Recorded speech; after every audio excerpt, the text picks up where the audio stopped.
Two 8-year-old twin boys stood on the sidewalk, holding a tiny toy car in their trembling hands.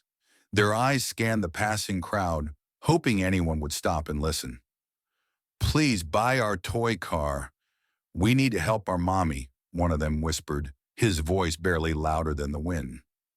Most people ignored them, but one man, dressed in an expensive suit, stepping out of a black Mercedes, paused. The boys didn't know who he was, but he saw something in their eyes that stopped him cold. What happened next would change their lives, in his, forever. Nathan Chambers, a self-made millionaire and CEO of a booming tech company, was used to walking past people without a second glance. He'd built his empire from the ground up. Still, years of boardrooms and billion-dollar deals had left him emotionally detached. Wait a second. Tell us where you're watching from in the comments, and don't forget to subscribe for more powerful stories like this. That morning, he was headed to a real estate meeting when he noticed something unusual. Two small boys dressed in worn-out clothes, standing outside a grocery store with a hand-drawn cardboard sign that read, "Selling our toy car. Need money for mom's medicine." They couldn't have been older than 8 identical.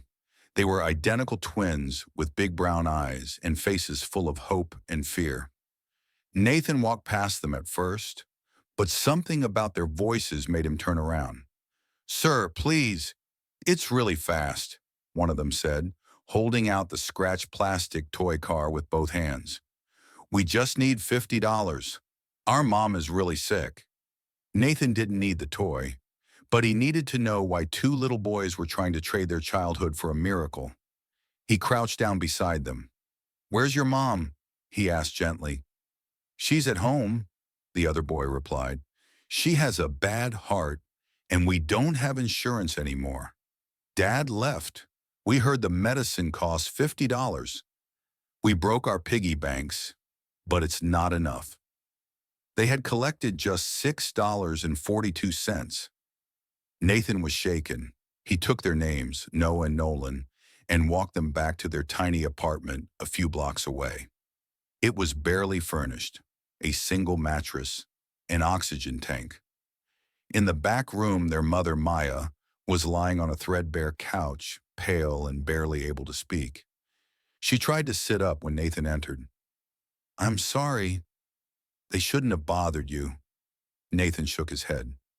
"They didn't bother me. They woke me up." He learned that Maya had worked 2 jobs until a congenital heart condition forced her into early disability.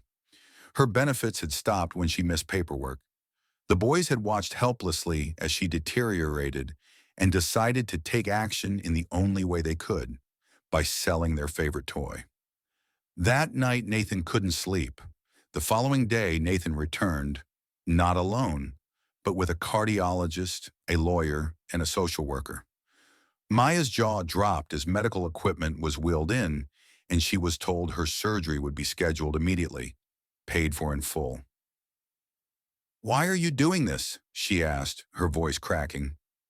Nathan knelt by her side and placed the polished and restored toy car on the table beside her.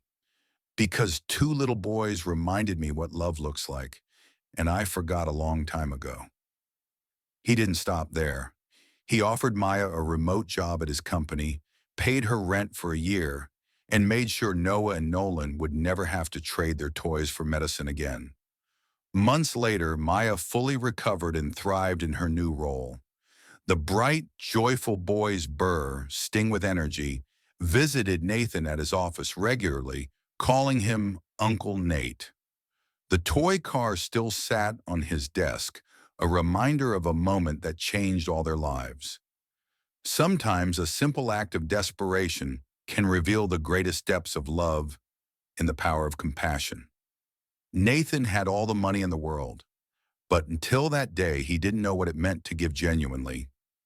And as for Noah and Nolan, they still say that selling that little toy car was their best decision.